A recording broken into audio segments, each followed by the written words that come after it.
जय श्री राम। आइए श्री राम श्री शिव महापुराण की कथा सुनेंगे। इसमें विद्येश्वर संहिता में कथा होगी सदाचार विवेचन। तो आइए श्रवण करते हैं। ऋषि जी बोले, हे विद्यमान सूत जी, अब आप हमें यह बतलाइए कि धर्म क्या है और अधर्म क्या है, कि जिनसे स्वर्ग और नरक आदि लोकों में जाना पड़ता है, तथा वह सदाचार क्या है जिससे इन पर विजय प्राप्त किया जा सकता है। श्री सूत जी बोले, हे ऋषियों, ब्राह्मण, क्षत्रिय, वैश्य और शूद्र, इन चारों वर्णों को उचित है कि वे सूर्य उदय से पूर्व उठकर अपने इष्ट देव का ध्यान करना चाहिए। फिर अपनी उन्नति के लिए धर्म, अर्थ का और अपने पर आने वाली विपत्तियों तथा अपने आय व्यय पर पूर्णतः विचार करें। पूर्व दिशा की ओर मुख करके बैठने से उत्तम फल की प्राप्ति होती है। रात्रि का अंतिम प्रहर उषा कहलाता है। उसमें उठकर ब्राह्मण घर से दूर बाहर जाकर के शौचादि कर्मों से निवृत्त होकर दातून करे और जल के देवताओं को नमस्कार करके स्नान करें। कंठ तक या कमर तक जल में खड़े होकर स्नान करना उत्तम है, परंतु ऐसा न कर सके तो घुटनों तक जल में मंत्र से स्नान करें और उस तीर्थ के जल से वहाँ के तथा अपने इष्ट देवताओं को तृप्त करें। फिर धोती पहनकर पंच कक्ष पांचों प्रकार के कपड़े पहने। फिर गीले वस्त्र को बिना साबुन से धोवें और अपने पितरों को तृप्त करें। पश्चात आचमन कर संध्योपासन कर गायत्री मंत्र जपें और सूर्य को अर्घ्य देवें। प्रातःकाल सूर्य अनुवाक से और संध्या में अग्नि अनुवाक से प्रोक्षण करें। संध्या समय पश्चिम की ओर मुख करके तथा प्रातः एवं मध्य समय अंगुली से तीर्थ देवताओं को जल देवें। फिर अंगुलियों के छिन्न से सूर्य भगवान को अस्त होता देखें और प्रदक्षिणा कर शुद्ध आचमन करें। संध्या से पहले संध्या ना करें। समय से संध्या हो जाने पर ही संध्या करनी हो योग्य है। नित्य प्रति जितना जाप करना हो उससे 100 गायत्री अधिक जपें। गायत्री जपने का यह प्रमाण है कि 10 दिन में 1 लाख गायत्री का जाप पूरा करें। इस प्रकार देवताओं को तृप्त करने से अर्थ की सिद्धि होती है। जीव और ब्रह्मा को जानकर प्रणव का नित्य अभ्यास करें और यह समझे कि रुद्र भगवान ही तीनों लोगों की सृष्टि के रचयिता हैं, स्थित करता है और संहार करता है।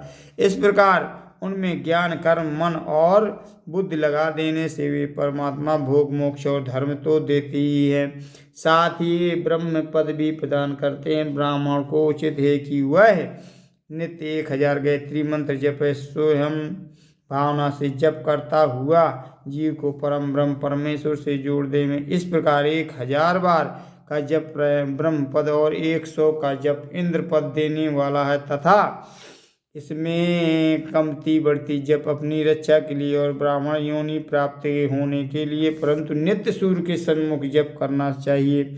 70 वर्ष तक नियमानुसार ऐसा जप करें, फिर संन्यास ले नित्य प्रातःकाल 12,000 ओमकार का जप और हिसाब करके महीने भर में 1.5 लाख का जप पूरा करें। कम ना हो तभी वही सच्चा सन्यासी जो इस प्रकार मंत्र ग्रहण करता है उसके सभी दोष शीघ्र ही दूर हो जाते हैं, अन्यथा वह रौरव नरक में जाता है। ब्राह्मण को योग की वह सर्वथा ब्रह्म ज्ञान का अभ्यास करें। इससे धर्म और धन तो संचय होगा ही, यदि नियम पूर्वक से उसके उपार्जन का यत्न करके परंतु ये अपनी मनसा पूर्ण करने वाला गृहस्थ का धर्म है, क्योंकि धर्म से अर्थ, धन अर्थ से भोग और भोग से वैराग्य उत्पन्न होता है, परंतु विपरीत अधर्म से पैदा किए धन के उपभोग से मोह की प्राप्ति होती है। अतः धर्म 2 प्रकार का है, एक देह से, दूसरा धन से। धन से यज्ञादिक धर्म होता है और शरीर से तीर्थ स्थान आदि धर्म होता है। धन से धर्म और तप से दिव्य रूप की प्राप्ति होती है, किंतु निष्काम कर्म से शुद्धि और उसके पश्चात ज्ञान प्राप्त होता है। सतयुग के प्रारंभ से तप की ही प्रशंसा थी, किंतु कलयुग में धन की प्रधानता है। सतयुग में ध्यान से ज्ञान की प्राप्त होती थी, त्रेता में तप से, द्वापर में भजन से, किंतु कलयुग में प्रतिमा पूजन से ज्ञान की उपलब्ध होती है। जो जैसा पाप पुण्य करता है उसे वैसा ही फल मिलता है। हिंसा ही अधर्म का स्वरूप है तथा अहिंसा धर्म का रूप है। अधर्म से दुख और धर्म से सुख मिलता है। यदि कोई उत्तम ब्राह्मण को 100 वर्ष तक वृत्ति जीविका का खर्च देता है तो उसे ब्रह्मलोक प्राप्त होता है, तथा 1000 चंद्रायण व्रत करने से भी ब्रह्मलोक की प्राप्ति होती, क्योंकि जब तक जिसका जो अन्न खाता है तब तक वह जो कुछ आत्मविचार, कीर्तन, श्रवण आदि करता है उसका आधा फलदाता को पहुंचता है। इसी प्रकार देने वाले को चाहिए कि वह जो चीज ले उसका अंश या सभी यथावसर दूसरे दीनों को दान करता रहे। वह तब करे तथा उचित साधनों से पाप संशोधन कर दे, अन्यथा वह रो नरक पड़ेगा। मनुष्य को चाहिए कि वह अपने प्राप्त किए धन का 3 भाग करे। 1 भाग धर्म, दूसरा भाग वृद्धि, तीसरा भाग नित्य नैमित्तिक काम कर्म। धर्म से वित्त को बढ़ावें, बचत का कोष नियत करें, किसी को पीड़ा न हो और अपना थोड़े से निर्वाह करें। यदि कृषि से उत्पन्न किया धन हो तो पाप शुद्धि के लिए उसका 10वां भाग दान कर दें।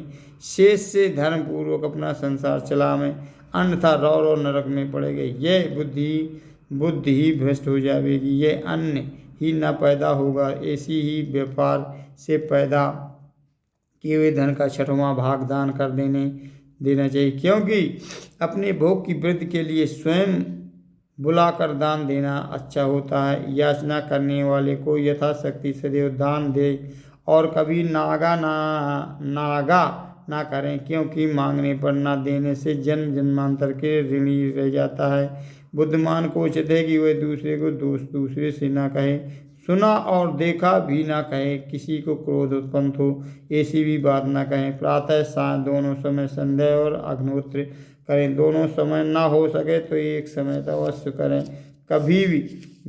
कभी ना बुझने वाले अजस्त्र अग्नि स्थापित करें, अथवा केवल जप मात्र से सूर्य की वंदना ही करें।